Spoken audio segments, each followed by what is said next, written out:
Well, hello everybody. Welcome back to my channel. Book Time with Elvis with me, Mark. There's probably nobody here, which I quite understand. It's very much a last minute live. I just had a bit of time to kill, and I thought, what better way to kill that time than come on here and spend it with my lovely viewers. So yeah, there we have it. Anyone can join in, by the way. There is a link in the description should you wish to come on and talk to me live. I'm not going to stay much more than an hour. It might be much shorter than that if nobody interacts, because even I have a limited capacity for just talking to to the ether. So we'll find out if anybody does come in and interact and say hello. But as I say, if you do want to join me, there is that link in the description. You can come on and we can have a nice little chit chat, which would be fun. So surely September's underway. 4 days in, 4 books read, and thoroughly enjoying it actually. It's still early days. There's another 26 days to go, another 26 books to read. Can I do it? Well, I don't know. We shall see. I certainly have a lot of good options, I think, and it's good that I have 9 graphic novels to pad it out with, which I hope people don't consider as cheating. I think as long as it's bound up paper, it's a book of some form or other, isn't it? So I think that kind of counts, really. And I have a couple of plays and I have 2 children's books. So I think that will make it easier to get through the month. But yeah, so far so good. There have been a few deviations. I hadn't planned on doing a shallow dive into H.G. Wells. But after reading The Island of Dr. Moreau, I realized I had this book of 3 of his novels, which I've just talked about on that short, and decided that I wanted to go ahead and read The War of the Worlds, and then tomorrow will be a reread of The Time Machine, which I do really enjoy. It's probably my favorite one. And then after that, of course, I'll be reading The Invisible Man, which I haven't read before. So yeah, I see there are a few people here. I can't see you, don't worry, so don't run away. I don't know who you are, but feel free, of course, to leave a comment and spark some discussion. Or if you would like to, there is a link in the description for you to jump on this live and actually come and talk to me face to face if you would like to, which would be very nice because, as I said, I'm just killing a bit of time really before 7 o'clock this evening. I found I had kind of an hour that was free, and I thought, well, why not go on and talk to my BookTube friends, which is, nice way and a very pleasant way to spend the time, of course, I think, anyway. But yeah, so far so good. I don't know. There have been a couple of others that have cropped up that could be possible reads for Shorty September, which weren't on my original plan, but I don't think that matters so much. I think I did call it a pile of possibilities, and I don't think it was really set in stone. And some of the options I chose were possibly maybe too much of a challenge. I think once you get over the 200-page mark and you're working and have other things to do, then it probably is a bit tricky, which I found already. Certainly with the first book, The Labyrinth Makers was a fantastic book, but it did take me longer than I expected to read. Longer than I expected to actually read it. So the one I'm mentioning there is The Labyrinth Makers there by Anthony Price. But I am so happy to have discovered him because he's got 19 books in this series, the Dr. David Audley series, and Dr. November's coming up, of course, in November. And I think I'm definitely going to explore more of his books because it was great fun. If you hadn't seen the shorts, the other books read so far were that one, and then Shirley Jackson's We've Always Lived in the Castle, which to me was a disappointment, to be honest with you. I'd heard, so many people like it, really love it, and I just wasn't particularly blown away by it. I didn't really have any issues with the writing. I thought it was quite fine. It was fairly atmospheric, but it was rather dull and predictable, which I know a lot of people won't necessarily agree with.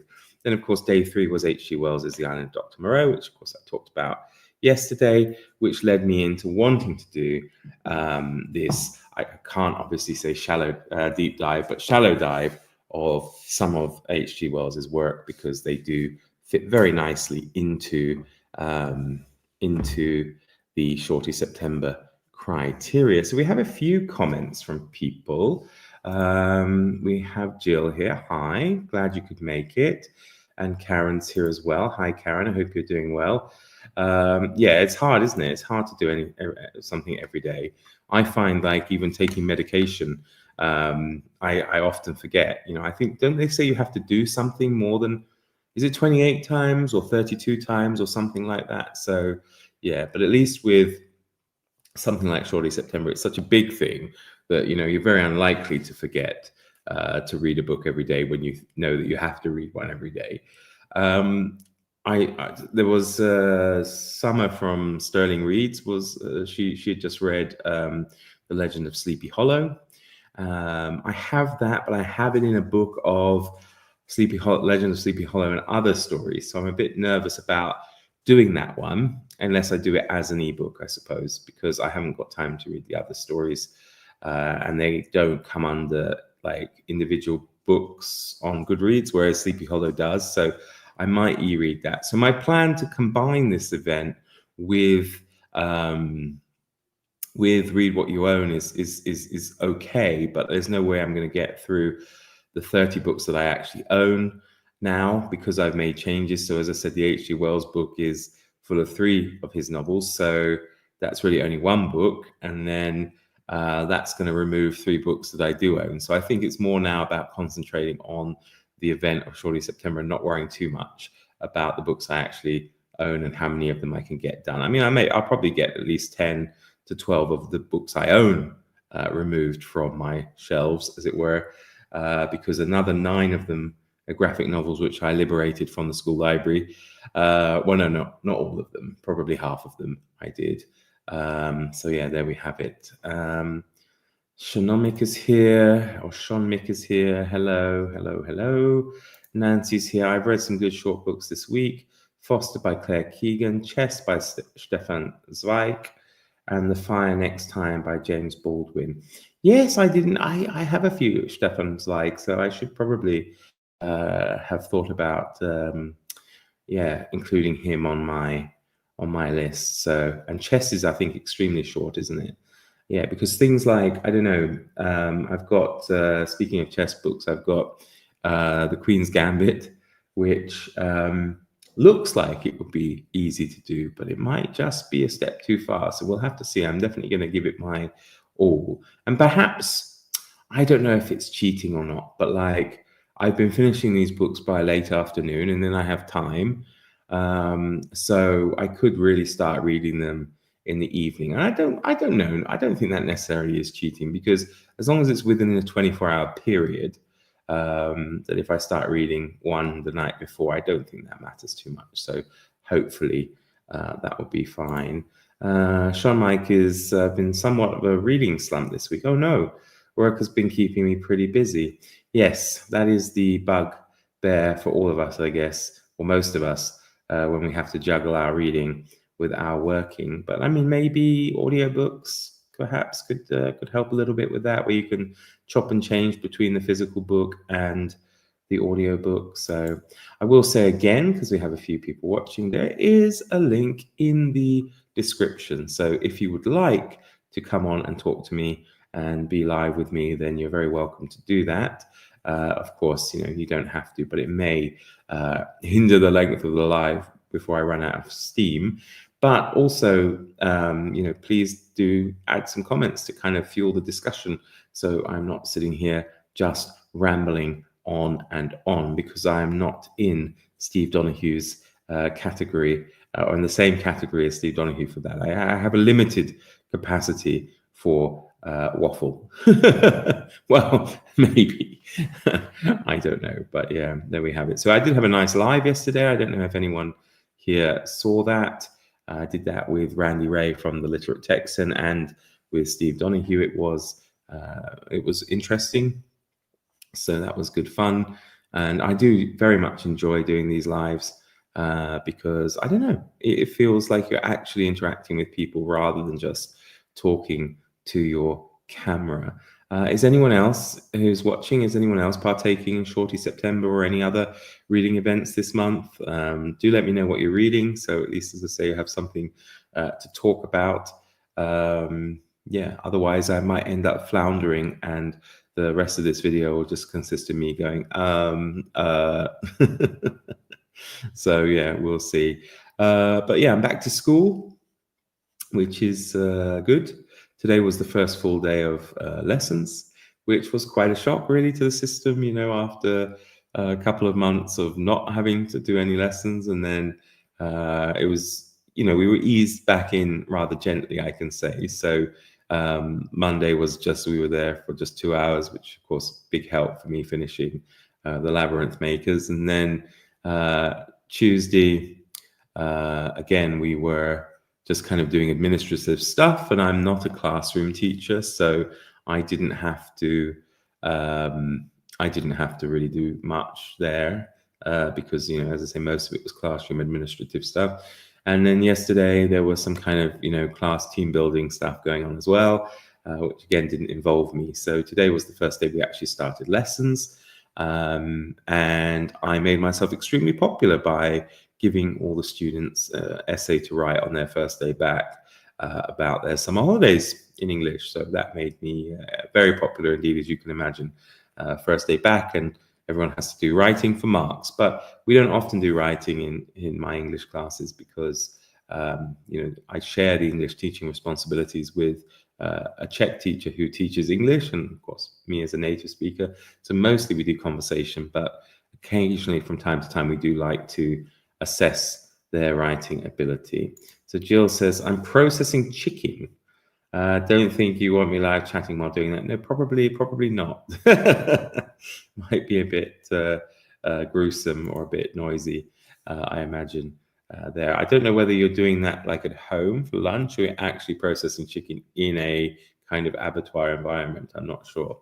Kevin's here, reading Southern Man by Isles, 350 pages in, only 600 to go. Gosh, it's a big book, isn't it?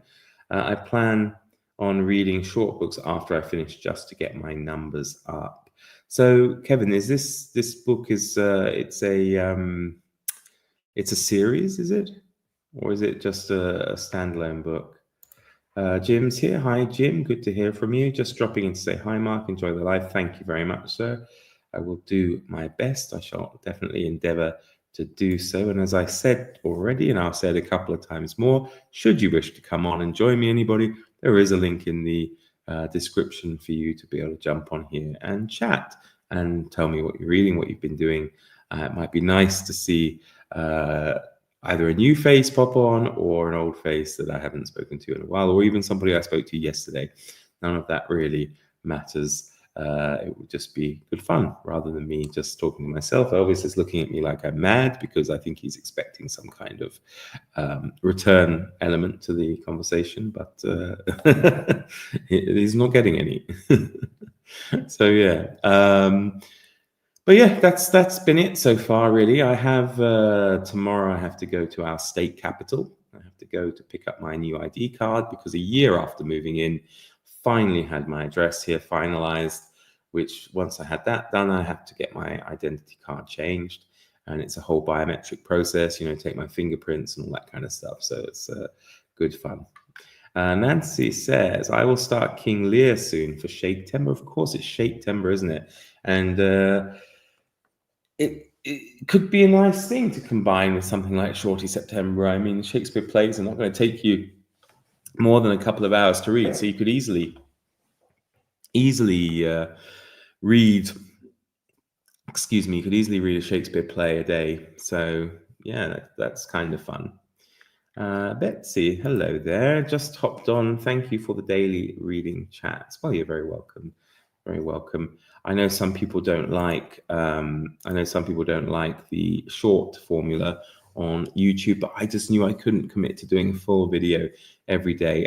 Heather from Too Many Heathers, she's wonderful. I don't know if you follow her channel, but she's one of the creators of Shorty September, and she does, I think, pretty much a daily reading vlog, and they're always great fun because she has a really good sense of humor. And I don't know how she does it. You know, I don't know how she reads the book and does those reading vlogs. I just wouldn't be able to do it. I thought I'd give it a go, and then I just realized I can't. Possibly a weekly one, but then I thought, well, it's quite nice to, the event's called Shorty September. I might as well keep people abreast of how it goes by doing shorts. But if you saw the live yesterday, neither of my two companions have any great love of the short format. So yeah. It's the 7th book in the Natchez series, is it? The book could be read alone, but I think you would miss some of the characters' motivations. A fantastic author. I don't know anything about him. I don't even know what kind of genre it is. I mean, I hear Southern man. I'm thinking Southern, like, maybe he's a man from Alabama or somewhere.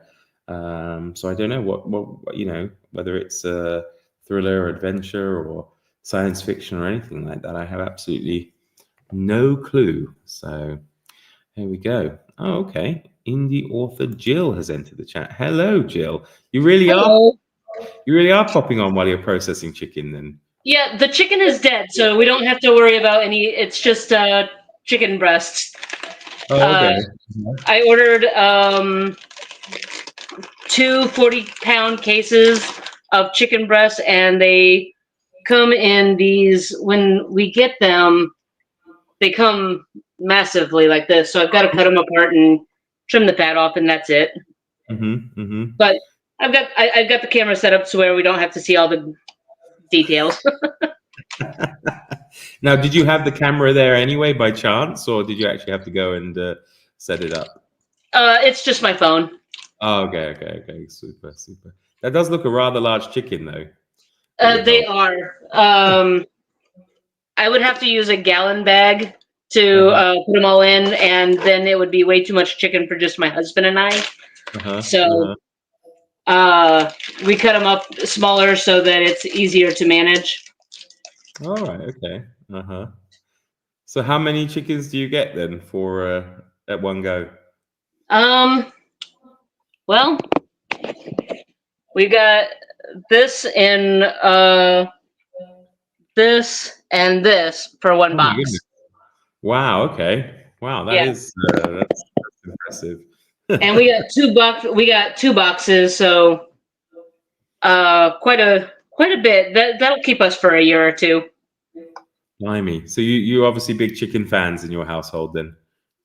Chicken and beef. Yeah, good thing you haven't got a couple of boxes of cows. Not yet. We do have we have a friend that raises cows, and we've bought one of his cows and we're just waiting for it to get to time to slaughter. Oh, okay. Cool. The husband can process that, though. Oh yeah. No, I don't think that would be probably not something you could really do in the kitchen, eh? Well, he'll the guy that owns the cows, he will send them to the butcher and have them pieced out and wrapped up for us, and it's just trying to find room in the freezer after that point. Right. Have you got one of those? Like I said, I found room in the freezer for the chicken. He can find room for the cow. Yeah, I hope there are no vegans watching, but Sorry.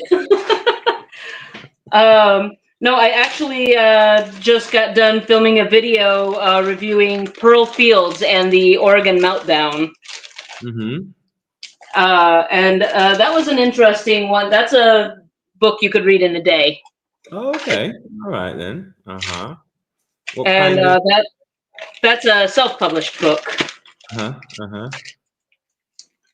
Well, yeah, of course, indie author Jill, right? So right. I only review books that are written by self-published authors or indie published through an indie publishing company.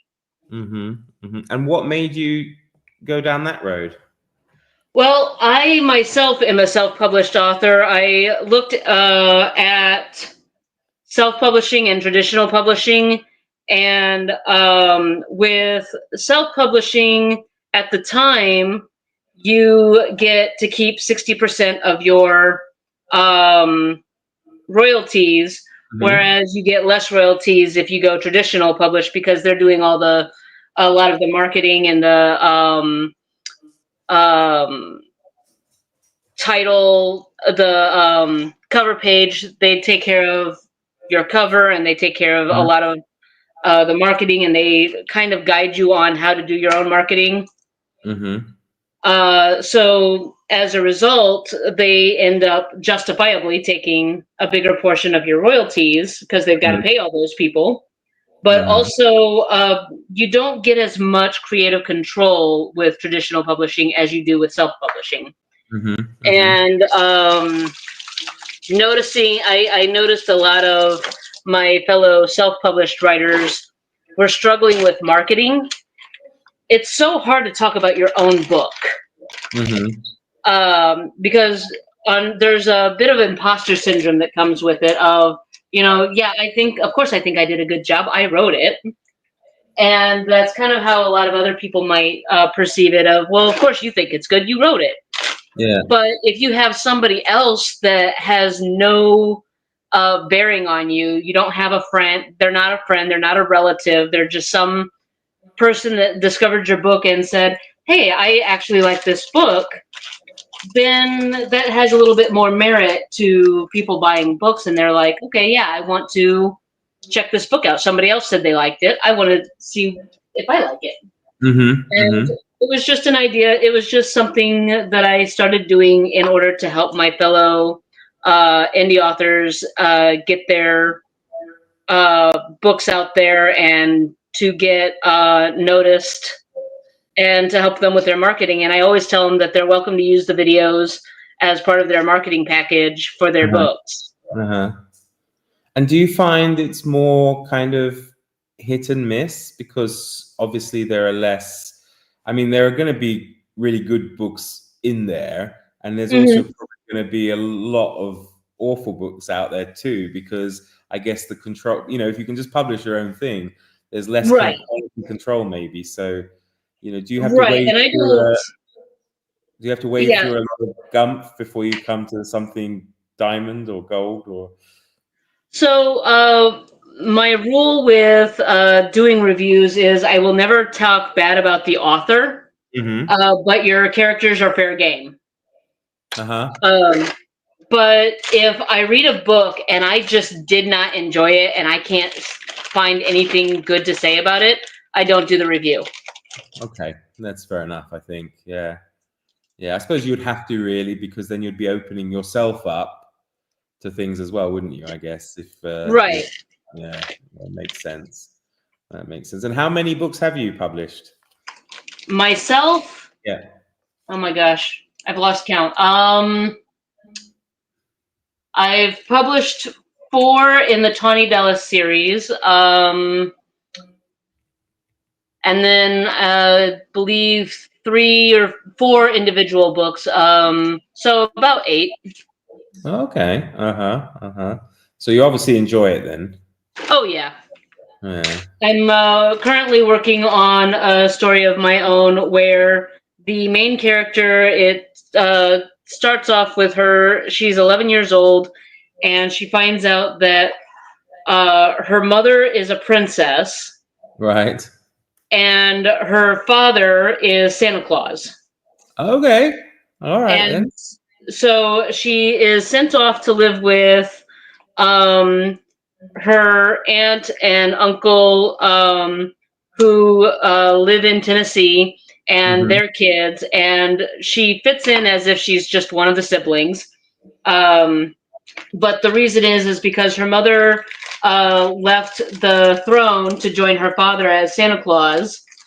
And the rule is that children are not allowed in the North Pole because the magic of the North Pole is fueled by the faith of children. So if children know that it's there, then there's no faith. And so, is this a book you're hoping to get out by Christmas, or? I don't know if I'll get it out by Christmas, but the Christmas aspect is a very small piece of the story because it follows her throughout her entire school year. But basically, she finds out that her aunt and uncle weren't exactly sure what to tell her. They just told her, that her parents left her with them to keep her safe for the time being, and they will come and get her at a select time. But Mm-hmm. she gets to be raised by her aunt and uncle so that she is on neutral ground. Right. Because once she comes of age, she will then have to choose which destiny she um, goes after, whether she wants to take the throne that her mother left behind, or if she wants to become the next Mrs. Claus. Uh-huh. Okay. Wow. Gosh, that does sound an interesting premise. And why Tennessee? Is it your area or That's where I live. uh-huh. There you go Right, then. what you Yeah. know, right? Yeah, that's true. That's true. I'm just trying to imagine Santa Claus in Tennessee. Although I know obviously he's in the North Pole in your story, but I guess it would be rather warm for him down there. So Yeah. We get some snow, but usually snow. We very rarely get enough snow to make a snowman or cover the uh-huh. ground. And when we do get a heavy snow, it's quite entertaining to watch the kids try to make a snowman because the snowmen only end up being about this big, and they're usually speckled with dirt and rocks. Yeah. Well, you've got enough chicken. You could try making a chicken man, I suppose. So That's true. let's see, just a couple of comments here. Kevin Spandau, Phoenix Black Cross, the same of his earlier works. Greg Isles is the author, recently passed away from form of blood cancer. That's terrible. Helen's here. This is a pleasant surprise. Hi, Mark. Hi, Jill. Hi, all. And Helen goes on to say, hard choice, Santa or princess? I'd be happier with either route. So, yeah. I guess, yeah, but I mean, when you say Mrs. Claus, she's obviously not, it would be a new Santa. She's not going to end up like marrying her father. No. She's got a either way. One of her cousins tells her, she says, the way I see it, either way, you get to be a queen. Uh-huh. Uh-huh. Yeah. But yeah, she will have to choose a husband to be either her queen, king, or her Santa. And how do you come up with your ideas then? Do you just kind of like sit in a quiet room and things come to you, or do you watch something on the telly and you go, oh, that's interesting. Oh, that reminds me. Oh, maybe I can do something along that line. So, So, funny thing, I don't actually own a television. okay. Well, that's how you're able to get your reading and writing done, I suppose. Yeah, less distractions. But no, I married a man who was much older than me. He's 71. Uh-huh. I myself am only 45. Uh-huh. Oh, same as Or me. at least I will be turning 45 next month. Uh-huh. Uh-huh. But as a result, I skipped all the whole childbearing thing, and I now have grown children and grandchildren and a great grandchild. Uh-huh. Uh-huh. And just spending time with my grandkids Uh-huh. and listening to some of the things that they come up with. Katie, the main character of the story I'm writing now, is actually kind of based off of one of my grandkids. Okay. Uh-huh. Well, that's nice. Yeah, I Um, suppose it's going to rub off on you, isn't it? The kind of imagination and yeah, story things that they're listening to or reading. Yeah. So. yeah, and on top of that, I also work at my church. I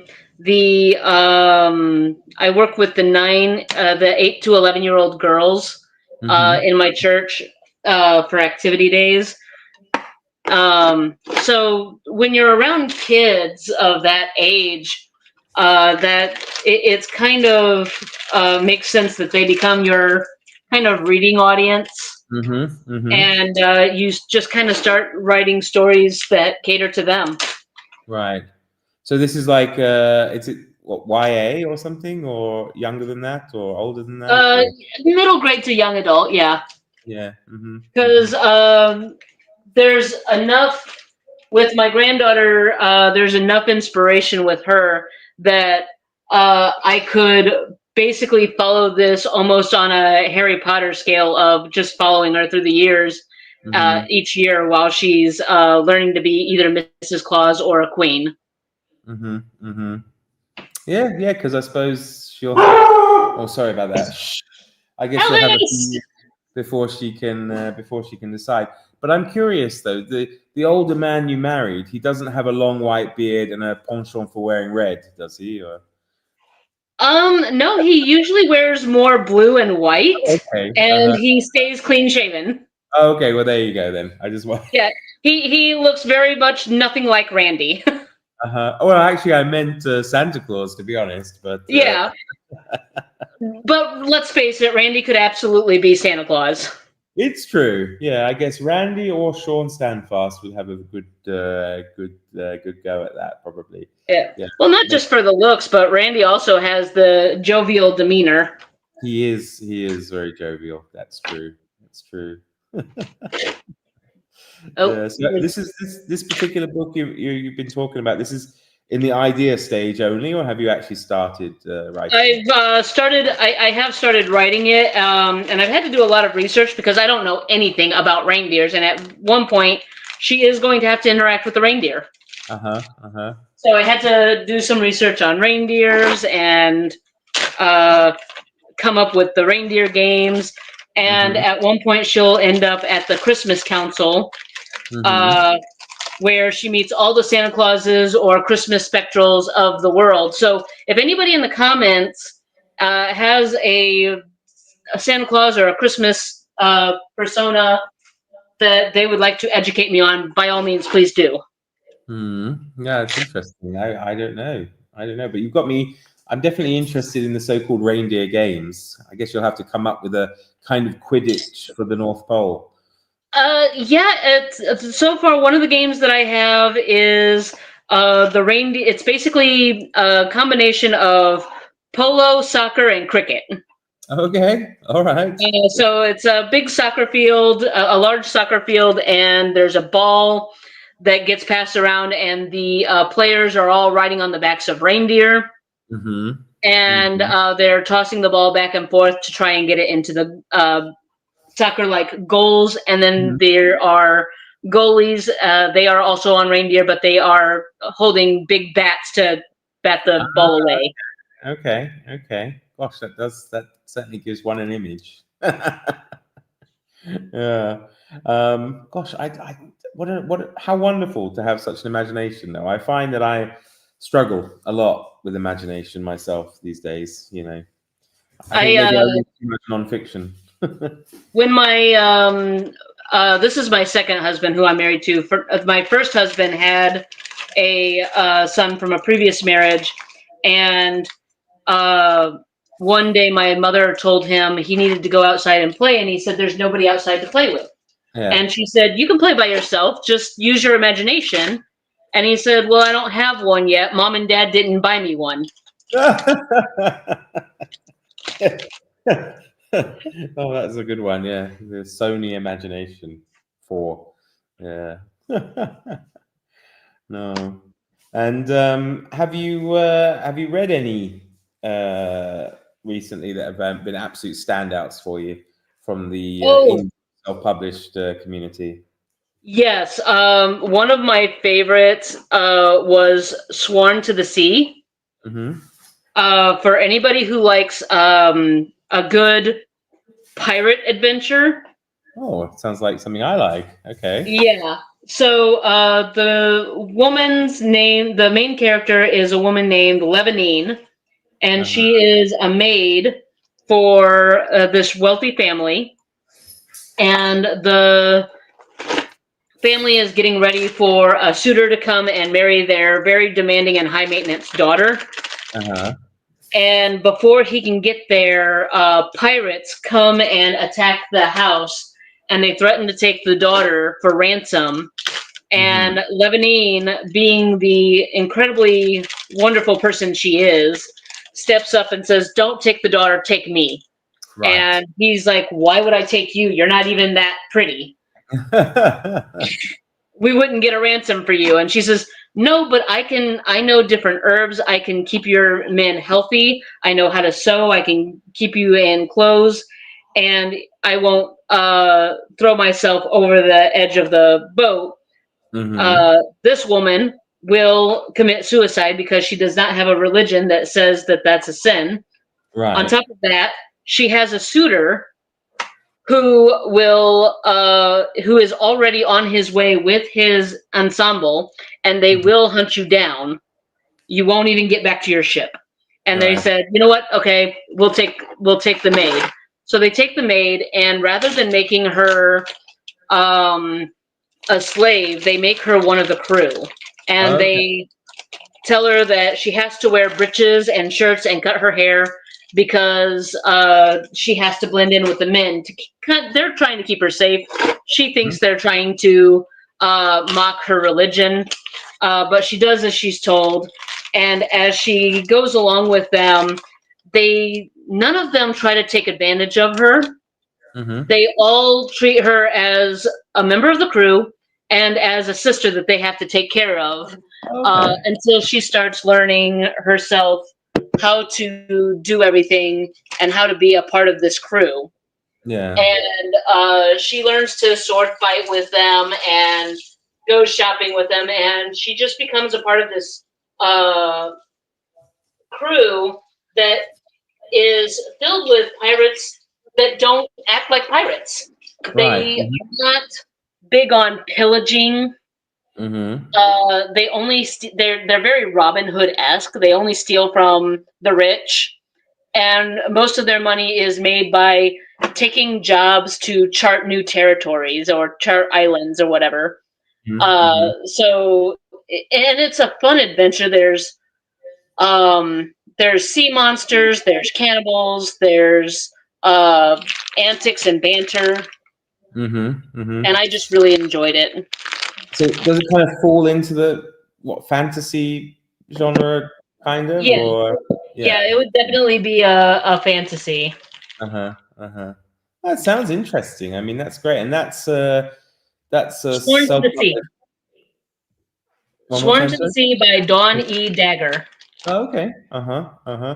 And like, because, as you say, a lot of the authors you read are indie authors or self-published authors, it's probably easy to interact with them. I mean, do some of them have, channels Yeah, a lot of themselves? them.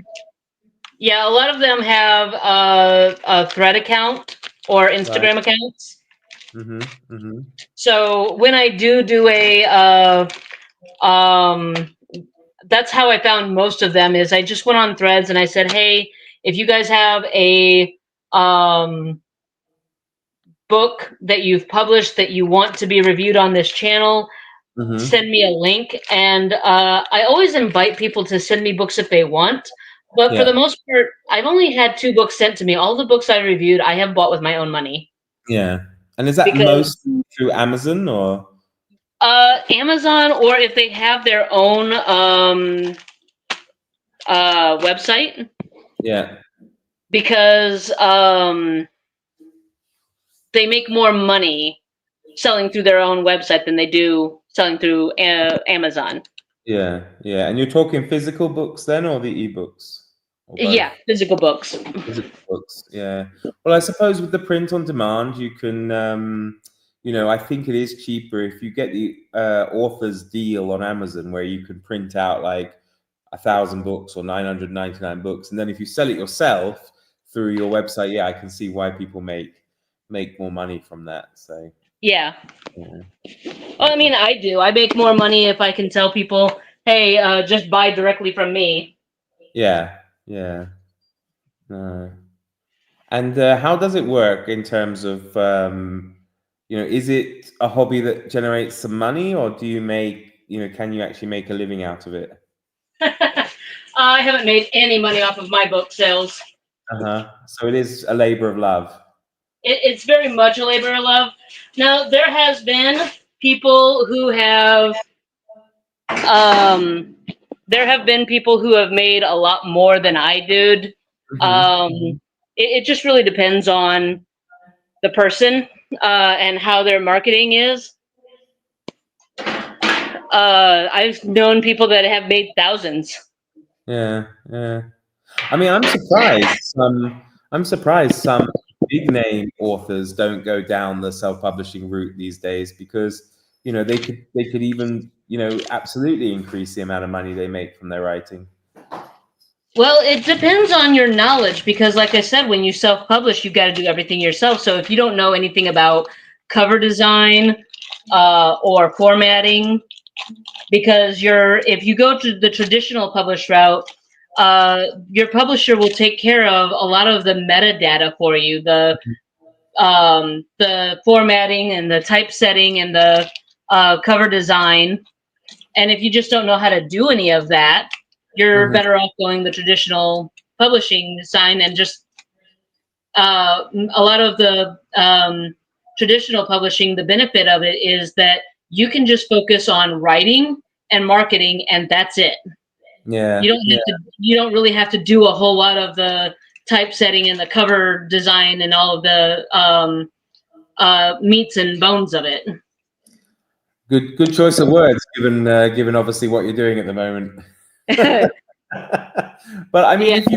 if you were someone like, I don't know, Stephen King, for example, it would be really easy for you to find someone to pay to do that work for you and still end up making an absolute killing in terms of self-publishing your own books, wouldn't it?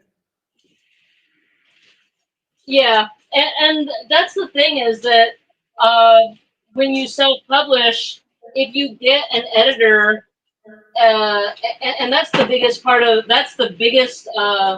benefit of a traditional publisher is the editor that they pay for you.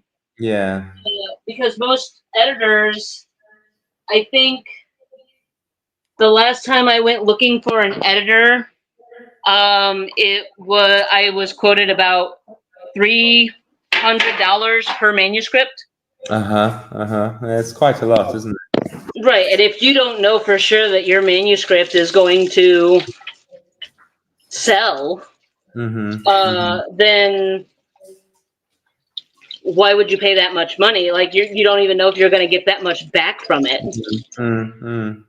And in terms of the cover design of your books, is it something you do yourself, or do you have a friend who mocks it up for you?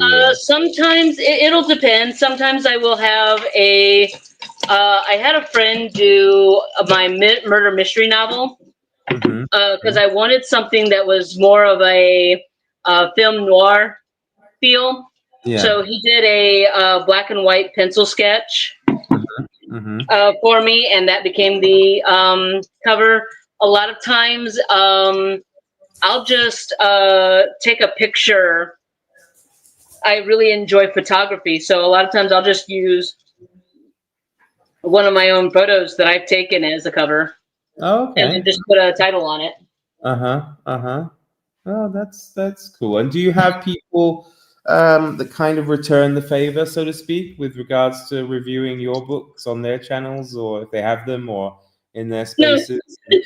I have not. I have not made enough YouTube or BookTube friends. Right. But I do have the authors on Threads. I did have. Wait, that's a lie. I do have one booktuber friend that has offered to interview me and feature my book on his channel. We just haven't had a chance to be able to sit down and figure out what time works best for both of us. Yeah, I didn't expect I would be interviewing an indie author while they were processing chicken today on a Thursday evening. But it's really nice to actually meet you and hear about your books. It sounds really interesting. Yeah, I was devastated that I missed your live yesterday. I was all set to do it, and my friend texted me her dog has cancer. They're gonna have to put her down Monday. And so it was like, well, I've got to be there for my friend. That's important. Well, you know, and we're all three dog lovers on that live, so we'd completely understand. You know, yeah, all three of us have our, you know, canine companions. So Yeah, no, it was a fun. I don't know if you were able to watch it back later, but it was fun. I mean, I think there were a few interesting things raised, and I guess next week. I will be able to watch it back as soon as my internet comes back on. I have Bright Spreed, and according to the guy I talked to, some knucklehead on the main end cut the wrong cable, and now basically every Brightspeed customer in the area is out of cable, out of internet. Oh gosh. But phones like satellite Wi-Fi, so. Yeah. Oh dear. It's so frustrating when it goes out. It really is. I lost it for 15 minutes the other day, and it was a nightmare. So, because I like listening to my podcasts or audiobooks from time to time, and just had no connection. I was very frustrated from it. So. Yeah, well, like I said, I just filmed the video, and I got done filming the video, and now I can't upload it. So I guess that's something for people to check out later when it finally gets uploaded. Okay. Yeah. That's the one I was doing today. Well, it does look short enough, definitely, for a shorty September. So. Yeah, that's what I did. The same thing. I'm not necessarily doing shorty September, but I've read so many thick fantasy books. I'm like, I need a break. I need some short, easy to process books. Yeah. No, I think it's. I don't know. I mean, yeah, I'm enjoying it actually. I have to say. So, what are these? These two are the next ones I'm reading. Oh, okay. Well, they look like they'd fit the. Yeah, definitely fit the. Yeah, I've already gotten through that one, True to My Name. And now I'm working on this one. This one I'm really interested in. Not only is it a self-published author, she is a Black author, and I have found that a lot of the stories by Black authors and Indian authors are really they're really in depth, and they're really rich stories that they tell. One of the horror books that I read, another good short one, is The Last Call by Zendelia Zulu. And she's from South Africa, and it was a really good it was a horror book. It was a horror story that was basically an analogy of the woman dealing with survivor's guilt and depression. Yeah, because you've got an interesting challenge lined up for yourself next year, haven't you? Yes. So on my channel, there is a video called "I'm Buying 100 Books." And basically people can go onto that channel and comment, or they can find the same post on Threads and post a link. But if they go to that video, they can leave their author name and the title of a book that they would like to be considered. And that's open until the end of this month. In October, I plan on doing a live stream where I pick 100 books from a random wheel generator that will pick 100 of the books that are on that wheel to be chosen. And those 100 books I'm going to buy and read and possibly review on the channel. And what do you do? Because, do you hold on to all these books, or do you, when you finish reading them, do you, I don't know, put them in a little library or a little free library or something like this? If they are favorites, like Storm Captain, Sworn to the Sea, and Rise of the Dragon Witch, those three I have kept because I enjoyed them so much. And the others, a lot of times, I have a lot of friends that are also readers, and if it's something that I think they will like, I'll offer it to them. If Mhm. not, yeah, I put them in a free little library, or I leave them on the break room table at work for anybody to take if they want them. Mhm. Or Mhm. sometimes I will just go to when I'm at a restaurant, I'll take one of the books with me and I'll leave a note on it saying free to good home, and I'll just leave it on a table somewhere and let somebody just take it. And when you finish, well, I don't know, when you are writing, do you give chapters to somebody as you go along, to somebody else to read, or do you hand over the finished manuscript, as it were, to one particular person? Have you got a go-to person that, you know, kind of reads you and tells you that it's any good or not? Or The first person is usually my husband. I will read it to him while he's puttering around the kitchen. uh-huh. And I make a lot of my initial edits with him. Mm-hmm. And Mm-hmm. then once the whole thing is done and polished up as best as I can polish it up myself, Mm-hmm. then I will take it and I have dinner with my grandkids every Sunday. Mm-hmm. Mm-hmm. And so when I'm with my grandkids, I will, after dinner, we will usually have some story time, and I will read them bits and pieces. I will read them through it. And if we can only get through a chapter, sometimes we get through a chapter, sometimes we can get through 5 chapters before they're ready to say, okay, hang on, we want to go play now. Uh-huh. Uh-huh. So So it's market research. they're my since they're my target audience, I kind of go based on what they think, especially since there's 5 of them and they all like different things. You got one that likes princesses, one that it likes dragons and snakes, one that wants action and adventure, one Mhm. that wants ninjas. Uh-huh. Uh-huh. Yeah.